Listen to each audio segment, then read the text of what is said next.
भाई सारी तैयारियां देखो पूरी हो चुकी हैं, मैदान पूरा तैयार है। ये वही स्टेज, इसको ध्यान रखना, ये बार बार मैं इसलिए दिखा रहा हूँ कि यही वही स्टेज है जिसने पूरा का पूरा इतिहास बदला है अब तक, और इतिहास एक बार फिर से बदलने वाला है। क्योंकि आप सभी लोगों की आवाज़ अगर पहुँचानी है ऊपर तक तो आप सबको आना पड़ेगा। पूरे तरीके से हम सब तैयार हैं। ये देखो बहुत सारे टीचर्स भी आपके बैठे हुए हैं। पूरा का पूरा ग्राउंड आपका तैयार है। ग्राउंड में यहाँ पे हम स्टेज लगाने वाले हैं, इधर स्टेज लगाएंगे। वहाँ सामने से जब स्टेज होगी, स्टेज पे चढ़ के आपकी खुद की आवाज़ बुलंद होनी है। वहाँ पे किसी टीचर की या किसी पर्सन की आवाज़ नहीं है, आपकी खुद की आवाज़ आएगी और आप सबको भी बोलने का मौका मिलेगा, अपनी आवाज़ रखने का मौका मिलेगा, सब कुछ मिलेगा आपको। लेकिन वो सब कुछ तब पॉसिबल है जब आप सब लोग आएंगे।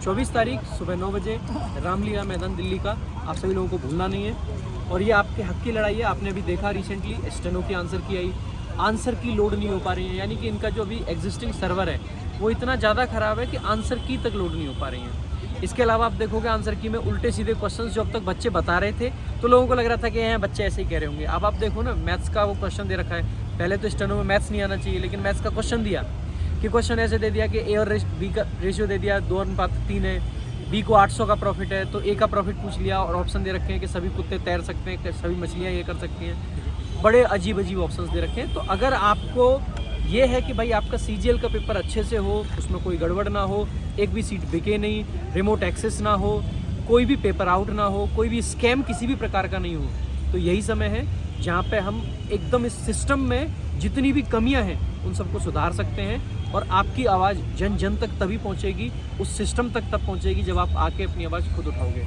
अगर ऐसा नहीं हुआ तो मेरे भाई फेयर सिलेक्शन भूल जाइएगा। फेयर सिलेक्शन आप नहीं करा पाओगे। तो फेयर सिलेक्शन तभी मिलेगा जब आप यहाँ पे आओगे। और एक बात ध्यान रखना कि ये आपके हक की लड़ाई है, ये किसी एक पर्सन की शादी नहीं है कि कोई आपको घर आके निमंत्रण दे तब आओगे। अगर आपको कहीं से भी कैसे भी इन्फॉर्मेशन मिल पा रही है कि हाँ जी आप लोगों के लिए आंदोलन हो रहा है, तो आप सभी लोगों की ये नैतिक जिम्मेदारी है कि आप सभी लोग उसमें शामिल हों और आपको यहाँ पे आना है। बाकी जैसे मैंने सुबह भी बताया था, थोड़े से आपको प्रिकॉशंस भी लेने हैं। यहाँ पे आते टाइम वैसे कोई दिक्कत नहीं है किसी भी प्रकार की, लेकिन आप कोशिश करें कि अपना छाता वगैरह लें। थोड़ा बारिश का मौसम है, अभी भी बारिश हो रही है, भीग भी रहें, बट कोई दिक्कत की बात नहीं है कि ये भीगना पूरा ज़िंदगी में यार बहुत कुछ हमने सहा है।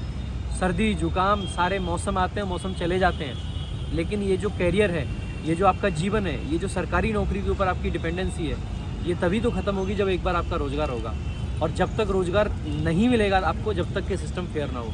और सिस्टम फेयर करने के लिए हमने ये सारी लड़ाई शुरू करी है, सब कुछ उसी चीज़ के लिए। तो मेरे भाई आपको किसी भी कंडीशन में मिस आउट नहीं करना है, आना ही आना है, किसी का इंतज़ार नहीं करना है। सब सुविधाएं आपके पास में हैं। यहाँ पे छाता वाता आप ला सकते हो अपना, बाकी पानी की बोतल वगैरह आप अपनी ले आना। वैसे पानी की बोतल यहाँ भी आएगी, देखो ये टेंट आ गया है, गाड़ी आ गई है, टेंट तो और भी सामान आ रहा है। पूरे पे ऊपर यहाँ पर टेंट लगा देंगे जिससे कि आपको किसी प्रकार की कोई असुविधा ना हो। ठीक है, बाकी मिलते हैं 24 तारीख सुबह 9 बजे रामलीला मैदान दिल्ली।